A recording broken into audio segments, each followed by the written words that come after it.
1869 में गुजरात में इनका जन्म होता है। ठीक है, फिर ठीक ठाक घर की कंडीशन थी, वकालत करी और फिर ये वकालत करने प्रैक्टिस करने गए साउथ अफ्रीका। इन्होंने क्या बोला, जो सच्चाई है ना, जो सत्य है वो सबसे इंपॉर्टेंट है और हमारे जीवन का उद्देश्य भी सच्चाई की खोज होनी चाहिए कि सर ठीक करे।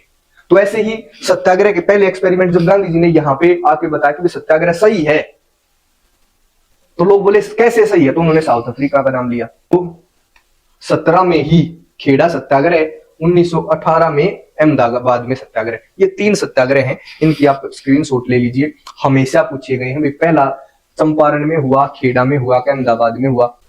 हेलो स्टूडेंट्स, नमस्कार, कैसे हो? कल की क्लास समझ आई थी? आज हमें पढ़ना है द आइडिया ऑफ सत्याग्रह। पहला ही टॉपिक है, हो सकता क्लियर ना दिख रहा हो, बुक में भी है और इसको समझ लोगे तुम आराम से। सत्याग्रह क्या था, सिंपल सा टॉपिक है, ध्यान से सुनना है भाई। सत्याग्रह एक ऐसा कॉन्सेप्ट है जिसको देने वाले कौन थे? हमारे राष्ट्रपिता महात्मा गांधी। इस सत्याग्रह को समझने से पहले हमें कुछ चीजें गांधी जी के बारे में जानना आवश्यक है। सबसे पहली बात, अगर हम बात करें उनकी जन्म की, 1869 में गुजरात में इनका जन्म होता है। ठीक है, फिर ठीक ठाक घर की कंडीशन थी, वकालत करी और फिर ये वकालत करने प्रैक्टिस करने गए साउथ अफ्रीका। साउथ अफ्रीका में गए भैया 1893 में, और 1893 से लेकर 1915 तक ये कहां पर रहे हैं? साउथ अफ्रीका में।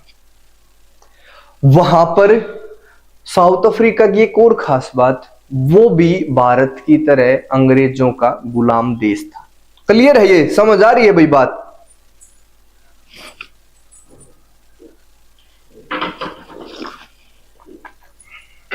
क्लियर है? ये गांधी जी के बारे में 2 चीज बताई है अभी, एक मिनट।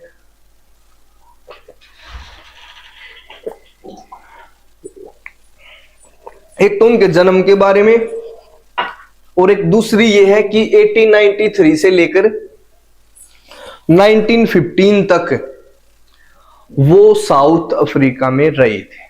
2 बात है सिंपल सी। अब साउथ अफ्रीका में भी ब्रिटिश गवर्नमेंट का ही शासनकाल था। वहां पे जो शासन था, जो उनकी पॉलिसी थी, वो थी अपार्थेड। अब पूछोगे जी अपार्थेड क्या होता है? अगर नहीं दिख रहा तो भी कोई बात नहीं, अपार्थेड है, इसका मतलब होता है रंग भेद। अब रंग भेद क्या है? साउथ अफ्रीका के लोग है काले, ब्लैक कलर है, और जो अंग्रेज थे वो थे व्हाइट। जब कलर के आधार पर डिस्क्रिमिनेशन होता है, जब नस्ल के आधार पर डिस्क्रिमिनेशन होता है, उसको बोला जाता है अपार्थेड। क्लियर है?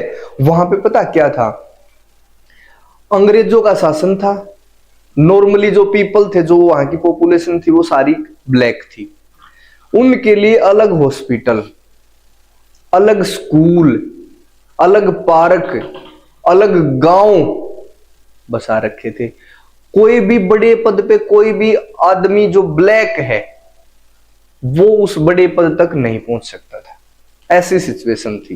पार्क भी, इसका स्कूल जो अलग है, इसका मतलब क्या है कि जो बिना क्वालिटी के स्कूल हैं या फिर लोअर क्वालिटी के स्कूल हॉस्पिटल थे ब्लैक के नाम, वो किसी अंग्रेज अधिकारी के साथ ट्रेवल नहीं कर सकते थे।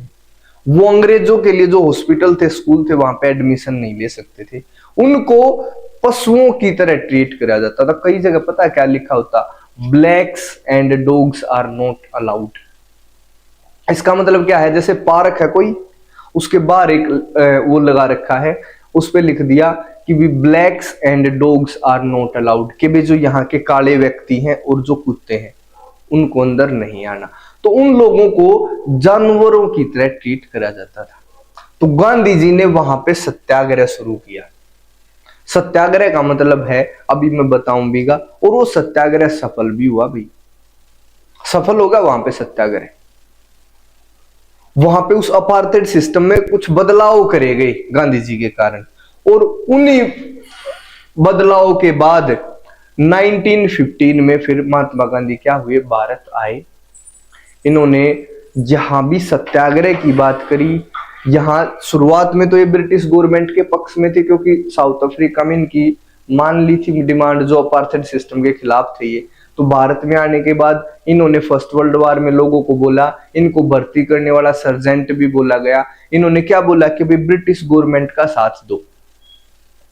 पर ये फिर 1916 में पूरे देश में घूमे, और फिर 3 ऐसे इंसिडेंट हुए, अगली सीट पे बताऊंगा, वहां पे इन्होंने सत्याग्रह के प्रयोग करे, और उन प्रयोगों का क्या फल निकला कि भाई गांधी जी को भी ऐसा लगने लगा कि ब्रिटिश शासन सही नहीं है। ठीक है, अब सत्याग्रह को थोड़ा सा समझ लें। सत्याग्रह का मतलब है सत्य सबसे इंपॉर्टेंट है। This principle emphasise the on the truth, on the search of truth. इन्होंने क्या बोला, जो सच्चाई है ना, जो सत्य है वो सबसे इंपॉर्टेंट है, और हमारे जीवन का उद्देश्य भी सच्चाई की खोज होनी चाहिए। ठीक है, और आप अगर सत्य के पक्ष में हो, if you are in the favour of truth, तो जो ट्रूथ के खिलाफ हैं उनके खिलाफ लड़ने के लिए आपको हिंसा की जरूरत नहीं है। मान के चलो अगर आप सही हो तो सत्याग्रह करके, सत्या का आग्रह का मतलब है सत्य के लिए आग्रह करना कि जी ये सत्य है और इसको आप मान जाओ, ये होता सत्याग्रह। ठीक है, अगर ओप्रेसर है, ओप्रेसर का मतलब है जो दूसरा है, जो दुष्ट है, जो गलत शासन करता है, जो गलत काम करता है, उसको आप रिक्वेस्ट से बोलो, प्रार्थना करके बोलो कि जी आप गलत करते हो, ये सही नहीं है। और धीरे धीरे क्या होगा, जो ओप्रेसर है उसका हृदय परिवर्तन होगा, उसका हार्ट चेंज होगा, और वो क्या मान जाएगा, जो आपने बोला है, और वो भी ट्रुथ के पक्ष में आ जाएगा। सत्याग्रह में वो बोल रहे हैं एक तो ट्रुथ पे फोकस करना है, एक नॉन वायलेंस पे, हिंसा की जरूरत नहीं है। सत्य की, सत्याग्रह में खुद इतनी ताकत है, और सत्याग्रह जो मर्द हैं, मतलब जो मजबूत व्यक्ति हैं, उनका एक हथियार है। हिंसा कमजोरों का हथियार है, और अहिंसा है जो ताकतवर है उनका हथियार है। इन्होंने इसलिए बोला कि भाई हम सत्य के लिए लड़ रहे हैं, और जो सत्य के लिए लड़ेगा उसको हिंसा की जरूरत नहीं है। ये बात है सत्याग्रह में। देखिए क्या है, the idea of satyagraha emphasise the power of truth and the need to search for truth. Clear है, सत्य की पावर को एम्फेसाइज करता है और फोकस करता है कि भी हमें सत्य की खोज करनी चाहिए। और इसने लिख रखा है, it suggested that if the causes was true, if the struggle was against injustice, अगर जो आपका स्ट्रगल है वो अन्याय के खिलाफ है, आप सच्चाई के साथ हो, then physical force was not necessary to fight the oppressor. तो जो फिजिकल फोर्स है, फिजिकल फोर्स का मतलब होता है जो लड़ाई, वो जरूरी नहीं है। विदाउट सीकिंग वेंजियंस और बीइंग एग्रेसिव, बिना किसी लड़ाई के, बिना गुस्सा हुए, एक satyagraha could win the battle through non violence. एक जो सत्याग्रही है, जो सत्याग्रह को करने वाला कौन होगा, सत्याग्रही। सत्याग्रही नॉन वायलेंस के सहारे भी इस बैटल को जीत सकता है। ठीक है, कैसे, उसे अपील करनी है to the conscience of the oppressor, जो आपको दबाने वाला है या फिर जो सत्य के विरोध में है, उसकी अंतरात्मा को आपको अपील करनी है कि मेरे भाई आप गलत कर रहे हो, और आप अगर सच्चाई बोलोगे ना तो मान जाएगा। ठीक है, और वो धीरे धीरे क्या करेगा, वो आपकी बात मान लेगा, और आपको वायलेंस की बिल्कुल भी आवश्यकता नहीं होगी। सत्याग्रह का थोड़ा सा कॉन्सेप्ट समझ में आया भाई? इसकी स्क्रीनशॉट ले लेना, और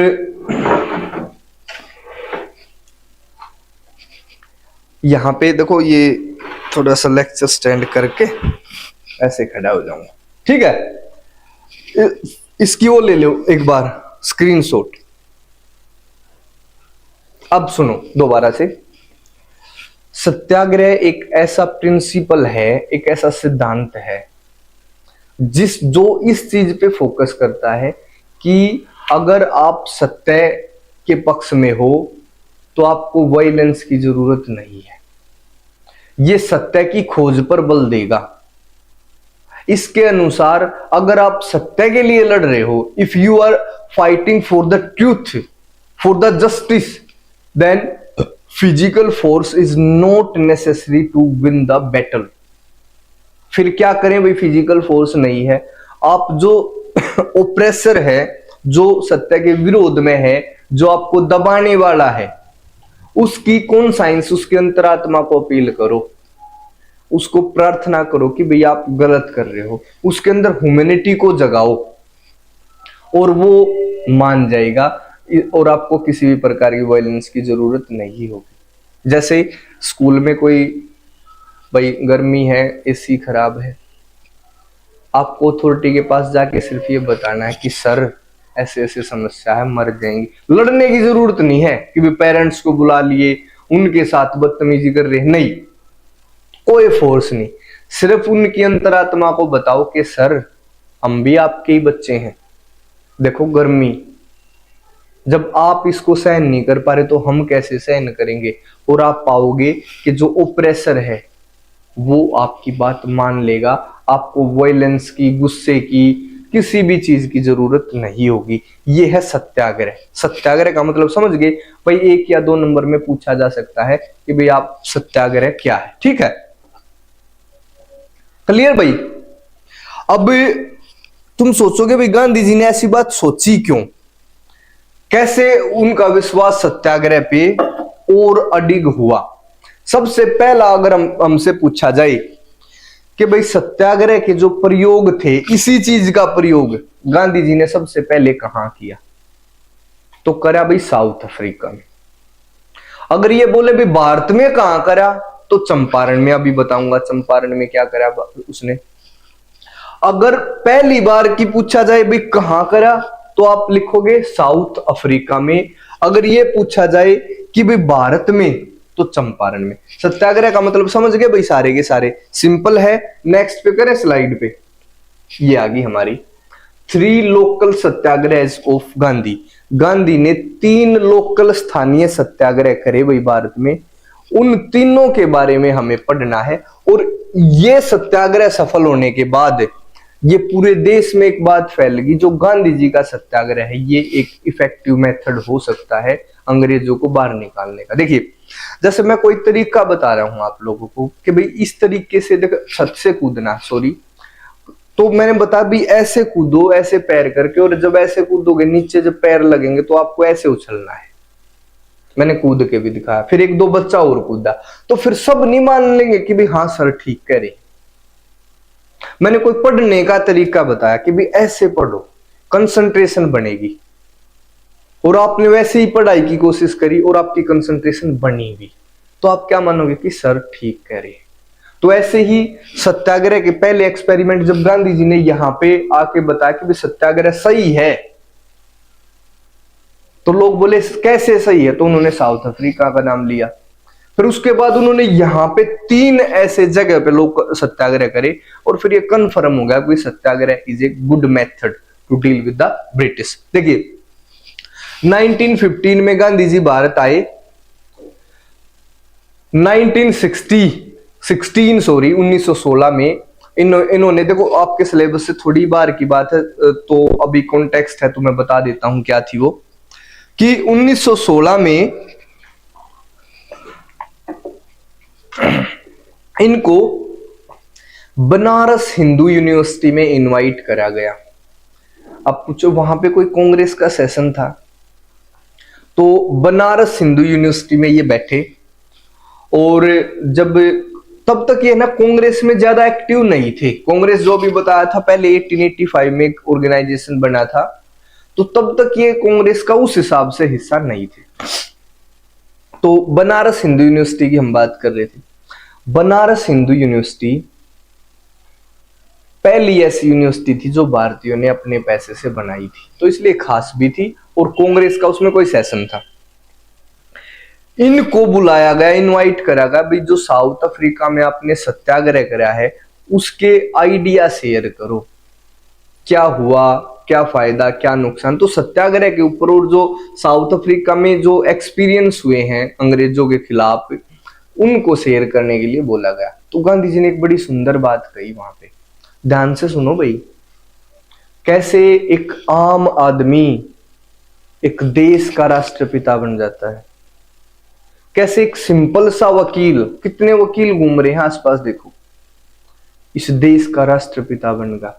कैसे वो बन रहा है महात्मा, कैसे कैसे अपॉर्चुनिटी उसे मिलती गई, और कैसे कैसे उन अपॉर्चुनिटी से वो और ज्यादा मजबूत होकर उभरा। अब इसीलिए पता क्या है, अपॉर्चुनिटी सबको मिलेंगी, आपको भी, हमें भी, सबको मिली है।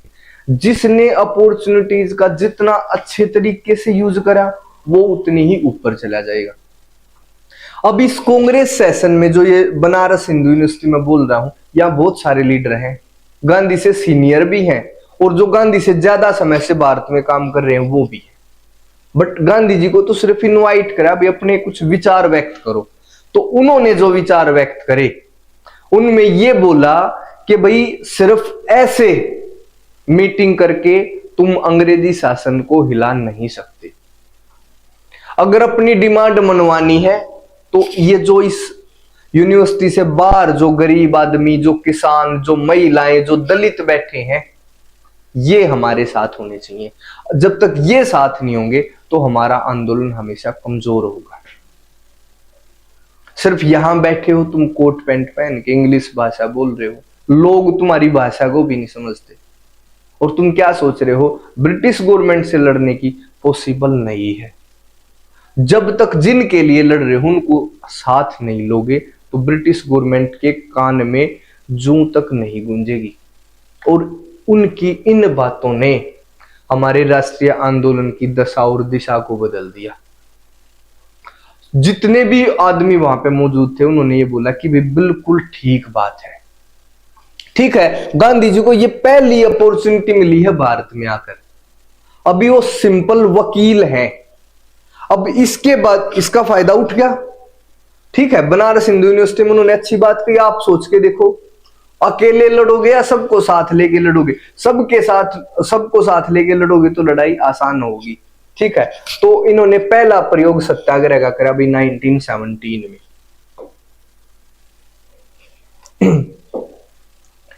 ब्लैक से लिखेंगे 1917 चंपारण सत्याग्रह। ये 3 सत्याग्रह हैं भाई। 1917 में चंपारण सत्याग्रह, और भाई 1917 में ही खेड़ा सत्याग्रह, 1918 में अहमदाबाद में सत्याग्रह। ये 3 सत्याग्रह हैं, इनकी आप स्क्रीनशॉट ले लीजिए, हमेशा पूछे गए हैं भाई। पहला चंपारण में हुआ, खेड़ा में हुआ, अहमदाबाद में हुआ, कौन कौन से 3 थे, किस किस कारण से हुए, ये मैं बताता हूँ। 1917 में चंपारण से कुछ किसान आए गांधी जी के पास और बोले जी हमारे यहाँ है ना इंडिगो प्लांटेशन है, यहां पे मैं लिख देता हूं इंडिगो प्लांटेशन। इंडिगो प्लांटेशन का मतलब होता है नील की खेती, ऑपरेसिव इंडिगो प्लांटेशन। समझ में आई भाई बात? अब पूछोगे जी इंडिगो प्लांटेशन क्या होती है? ये होती है नील की खेती। जो भारत नील होता है जो कपड़ों में दिया जाता है, ये नील पूरे संसार में सबसे बेस्ट क्वालिटी का भारत में पैदा होता था। और अंग्रेजों ने फोर्सफुली लोगों को मजबूर कर रखा था इंडिगो की प्लांटेशन करने के लिए। खाद्यान्नों का संकट था, फूड ग्रेन्स वहां अवेलेबल नहीं है। इनको भी जो खेती हो रही है, इंडिगो की प्रोडक्शन हो रहा है, उसको भी बस थोड़े दाम पे वो खरीद रहे हैं। लोग नहीं चाहते भाई इंडिगो प्लांटेशन करना। अगर आज सरकार बोले कि भाई इस गेहूं की खेती नहीं करनी, इस चीज की खेती करनी, भाई तुम कौन हो कहने वाले? हमारी जमीन, हम काम करने वाले, हम किसी भी फसल को बोए। बट चंपारण में क्या था, अंग्रेजों ने जबरदस्ती इंडिगो प्लांटेशन की खेती करवा रखी थी। लोग चाहते नहीं थे, लोग दुखी थे, गरीब थे, फूड ग्रेन्स की कमी थी। वो गांधी जी के पास आए। गांधी जी के बारे में थोड़ा थोड़ा सुन रखा था, भाई कोई है महात्मा जी, आए हैं अफ्रीका से, और अफ्रीका में अंग्रेजों के साथ, अंग्रेजों के खिलाफ सत्याग्रह कुछ ऐसे वगैरह कुछ कर रखा है। तो गांधी जी के पास आए। गांधी जी बोले अच्छा ये बात है।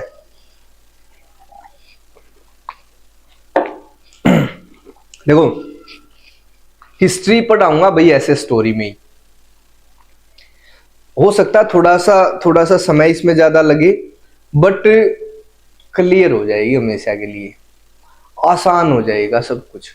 तो ठीक है मेरे हिसाब से, अगर तुम्हें ऐसा लग रहा है कि ये स्पीड ठीक है, देखो यहाँ भी कंप्यूटर है, इसमें मैं कमेंट्स वगैरह देखने के लिए मैं नीचे देख लेता हूं। अगर तुम्हें ऐसा लगता है कि वे बिल्कुल ठीक तरीके से पढ़ रहे हैं तो कमेंट में ये लिख देना कि जी बिल्कुल सही है ये, ठीक है, समझ आ रहा है, समझ आना चाहिए भाई। और 2-4 मिनट आगे पीछे तो ऐसे ही हो जाओगे, और करना भी क्या है, पढ़ाई के अलावा कोई काम है थोड़ा भाई जीवन में, तो ये सबसे इंपॉर्टेंट काम है वैसे भी पढ़ाई, ठीक है। ध्यान दो। तो चंपारण में गांधी जी को ये लोग लेकर गए कि सर ऐसे ऐसे समस्या है गांधी जी। तो गांधी जी ने वहां पे सत्याग्रह किया। सत्याग्रह का मतलब अभी पढ़ा था, सिर्फ हड़ताल करी कि भाई अंग्रेजों मान जाओ, ये चंपारण में हम इंडिगो की प्लांटेशन नहीं करना चाहते।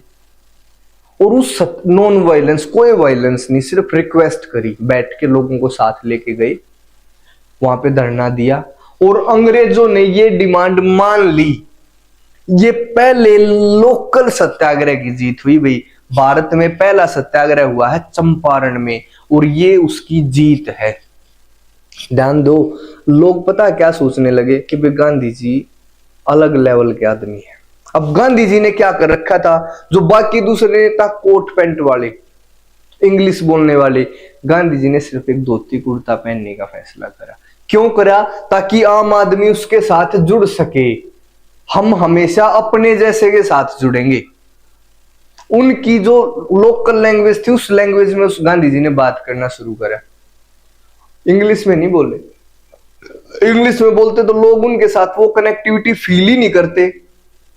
तो गांधी जी ने क्या करा, आम आदमी जैसी जीवन शैली, लोग पता क्या बोलते कि एक हमारे जैसा ही है, तुम्हारे की तरह कपड़े पहनता है, हमारे की तरह भाषा बोलता है, वो आदमी ऐसा है जहां भी चला गया अंग्रेज उसकी बात मान लेंगे। गांधी जी को पता ना, बड़े एक शक्तिशाली पुरुष के रूप में देखा गया, और ये भी माना गया तो ये भगवान ने भेजा है, और अंग्रेजों को भगाने के लिए, हमारे कष्टों को दूर करने के लिए भगवान ने भेजा। कोई ये पूछता भी ब्रिटेन के राजा ने भेज रखा, ब्रिटेन की महारानी ने भेजा गांधी जी को कि भाई अगर वहां पे भारत में जाकर देखो, अगर कोई भी गलत काम हमारी सरकार करती होगी तो उसका विरोध करो। तो गांधी जी के बारे में ऐसी ऐसी धारणाएं उस समय प्रचलन में थी। तो पहला प्रयोग जो चंपारण सत्याग्रह में, जो भारत में आकर सत्याग्रह का किया, वो हो गया भाई सफल। उसी साल खेड़ा सत्याग्रह किया गुजरात में। किसके खिलाफ? खेड़ा में क्या हुआ था, एक तो प्लेग की बीमारी और एक क्रॉप फेल्योर, फसल खराब होगी भाई, प्लेग भी फैलेगा, और उसके बाद भी गवर्नमेंट ने टैक्स में रिलैक्सेशन नहीं दी, रिवेन्यू में रिलैक्सेशन नहीं दी। ध्यान दो, फसल खराब होगी, प्लेग महामारी भी फैल गई, उसके बाद भी गवर्नमेंट कह रही है रिवेन्यू दो, तो लोग दुखी नहीं हो जाएंगे? लोग फिर से कि भाई एक गांधी जी हैं, चंपारण में भी गए थे, चलो खेड़ा में भी उनको इनवाइट करते हैं। तो गांधी जी के पास वहां के किसान गए और उन्होंने बोला जी हम गुजरात खेड़ा से आए हैं और ये हमारे साथ समस्या है। गांधी जी फिर चल पड़े भाई, खेड़ा में पहुंच गए, वहां पे भी उन्हीं तरीकों का सत्याग्रह करा, और आप सरप्राइज होगे कि यहां भी सत्याग्रह कामयाब रहा। यहां भी गवर्नमेंट ने क्या करा, रिवेन्यू की जो डिमांड थी उसको बोला भी, उस पर रिलैक्सेशन दे दी। दूसरी बार सत्याग्रह की जीत हुई भाई। अब है ना, जैसे ये 3 सत्याग्रह मैं बता रहा हूं, तो हमारा अंग्रेजों के साथ जो लड़ने का तरीका बदल दिया। ये जो यूपीएससी में कैसे पूछा जाता है, ये नहीं पूछा जाता कौन कौन से 3 सत्याग्रह हैं, ये पूछा जाएगा 3 सत्याग्रहों की सफलता ने अंग्रेजों के खिलाफ जो हमारी लड़ाई थी उसके तरीके को बदल दिया। ये पूछा जाएगा यूपीएससी में। ये नहीं पूछा जाएगा भी कौन सा सत्याग्रह कब हुआ, हमेशा अंडरस्टैंडिंग बेस्ड। अब ये तरीका गांधी जी एक तरीका लेकर आए हैं। यहाँ पे लोग सोच रहे हैं भाई अंग्रेजों के साथ लड़ाई करो, फिर गांधी जी आए बोले लड़ाई नहीं करनी, सत्याग्रह करो। और सत्याग्रह को पास करते चल रहे हैं। चंपारण में भी सफल होगा, खेड़ा में भी सफल होगा, और फिर लास्ट में अहमदाबाद में भी सफल होगा।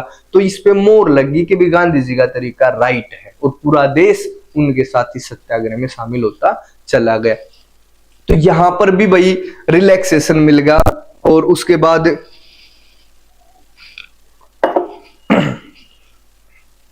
अगले साल 1918 में अहमदाबाद में जो कपड़े की मिल थी, वहां पे जो रहने वाले मजदूर थे, जो काम करने वाले मजदूर थे, वो गांधी जी के पास आए और उन्होंने बोला कि गांधी जी, इन जो अहमदाबाद की जो कपड़ा मिल है ना, इनमें वर्किंग कंडीशन बड़ी खराब है। अब वर्किंग कंडीशन बोले तो काम करने के घंटे फिक्स नहीं है भाई। 12 घंटे काम करवा रहे हैं, 14 घंटे काम करवा रहे हैं, ना कोई छुट्टी है, ना कोई फिक्स सैलरी है, ना वहां पे गर्मी सर्दी की काम करने की अलग से कंडीशन व्यवस्थाएं हैं। आदमी मरते जा रहे हैं, बहुत सारे आदमी मारे गए ऐसी कंडीशंस में। जब उसको छुट्टी मिलेगी जब वो काम का नहीं बचा। बूढ़े बूढ़े आदमी भी वहां पे काम कर रहे हैं और उनकी सैलरी है थोड़ी थोड़ी, और वो भी कभी दे दी कभी ना दी, तो समस्या नहीं है भाई। अब एक चीज बताओ, गांधी जी की बुराई करने वालों, क्या ये 2 सत्याग्रह करे, ये गांधी जी ने ठीक करे गलत करे? किसी भी इंसान को सिर्फ आप अपने आसपास सुन रहे हो, अनपढ़ व्यक्तियों से सुन रहे हो, किसी जोड़ पे बैठ के, किसी तालाब पे बैठ के जब अनपढ़ बात कर रहे हैं तब गांधी जी को गाली दी जा रही है। गांव में ताश खेल रहे हैं तब गांधी जी को गाली दी जा रही।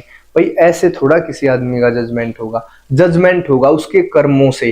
क्या ये जो पहला कर्म करा चंपारण में, ये गलत था या ठीक? आप बताओ। क्या वो जो प्लांटेशन सिस्टम से किसान दुखी थे, उसमें रियायत दिलवाई, तो ये गलत काम था?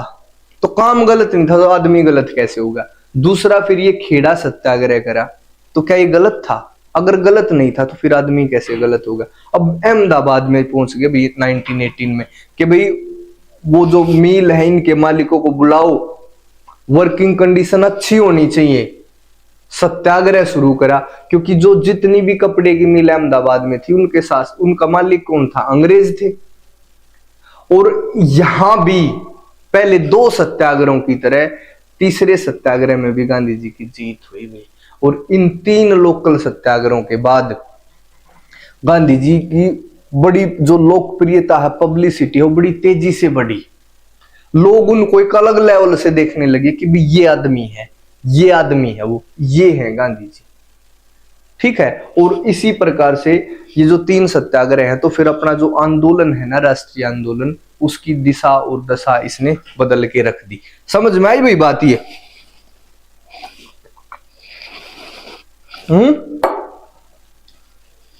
अगर समझ आई है तो कमेंट में लिखना है यस सर। अगर समझ नहीं आई तो नो सर नहीं लिखना। फिर से दोबारा वीडियो को देख लो। सिंपल है। अगर समझ नहीं आई है ना, तो ये मान लो भाई तुम्हारा दिमाग इधर उधर चला गया होगा, क्लास छोड़ के इधर उधर बैठ गए होगे, कुछ और काम शुरू कर दिया होगा। ऐसे तो सिर्फ सिंपल सी भाषा है, तुम्हारे जैसी मेरी भाषा है, उसी को बोला है। और उस भाषा को समझने में मेरे हिसाब से कोई दिक्कत आप लोगों को नहीं होगी, बिल्कुल भी। ठीक है। तो इसके बाद की स्टोरी अगले क्लास में करें फिर। सिंपल है। चले नेक्स्ट में। Thank you, bye. कल मिलेंगे फिर।